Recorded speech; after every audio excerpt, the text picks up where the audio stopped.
In this video, we will illustrate modeling with systems of ordinary differential equations by giving two examples. The first one is a predator-prey model, and the other one is about the economic aspects of an arms race.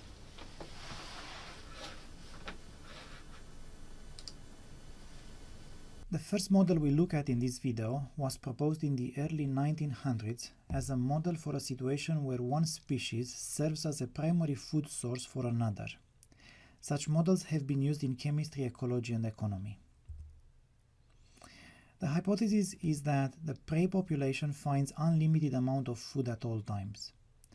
The food supply of the predator population depends entirely on the size of the prey population. The growth rate of each population taken in isolation is proportional to its size. And also we assume that predators have limitless appetite.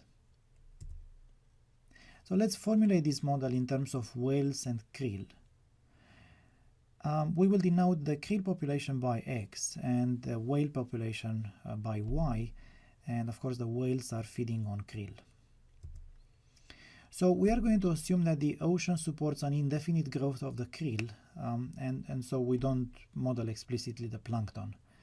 The population declines proportionally to the number of interactions between krill and whales. So the equation that we write is dx to dt is on one hand the growth term, which is proportional in terms of what x is, so meaning a times x, minus b times xy.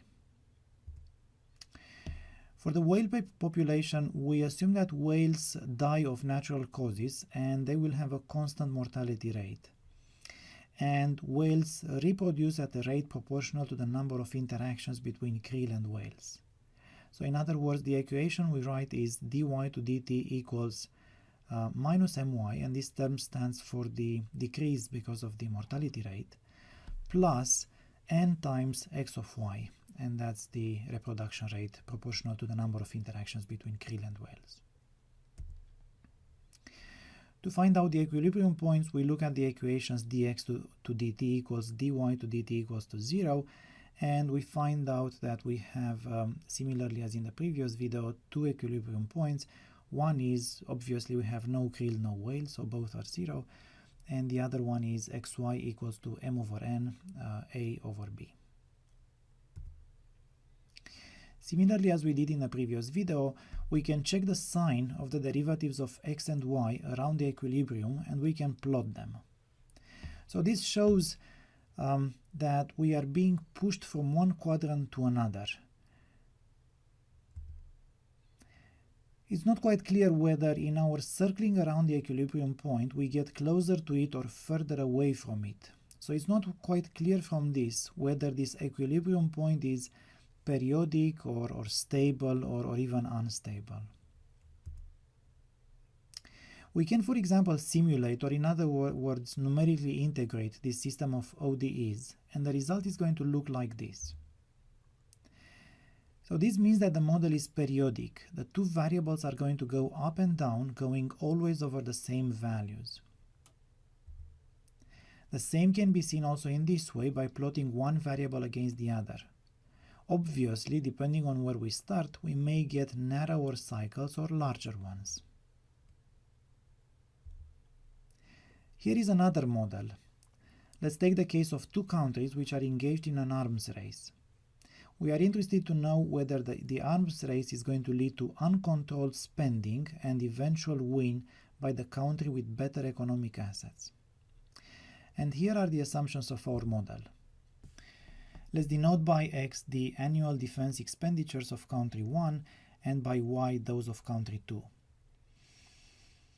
Driving factors for rate of increase of the defense budget X is that the bigger it is, the less it should grow, meaning that there is a negative influence assumed to be proportional to its current budget X. If you want, think about it in terms of economic constraints. On the other hand, the bigger the budget of the adversary, the more it should increase. So that's a positive influence assumed to be proportional to the current budget of the adversary Y. Think about it in terms of military constraints. The stronger your adversary is, the more you should also reinforce your defense.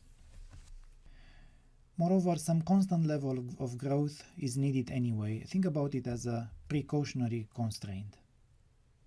So we can formulate this model as follows. Dx to dt equals minus a times x plus by plus c. And dy to dt equals m times x minus n times y plus some constant p.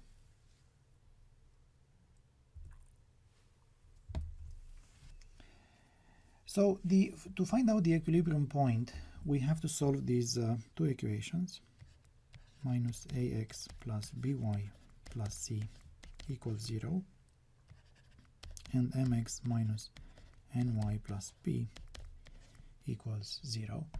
And we find out that the solution of this system of equations is x equals bp plus cn divided by an minus bm, and y equals ap plus cm divided by an minus bm.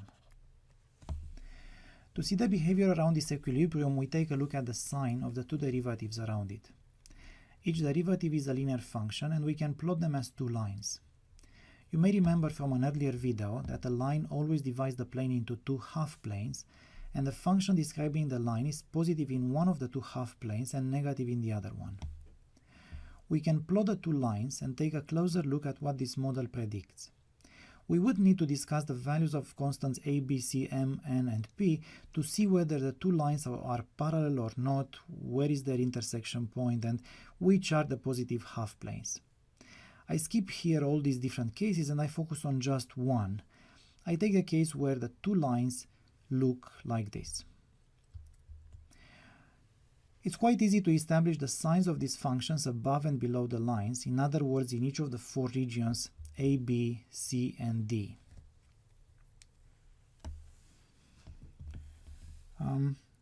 In this region A, we are going to have positive growth in x, and the same happens in this part, and obviously on this half plane we will have a decrease in x. And for y, we are going to have in region a decrease in y, and the same happens also in this part, and obviously in this half plane below the line we are going to have the increase in the level of y. So this suggests that the system evolves towards the equilibrium point no matter where we start, suggesting an asymptotically stable equilibrium.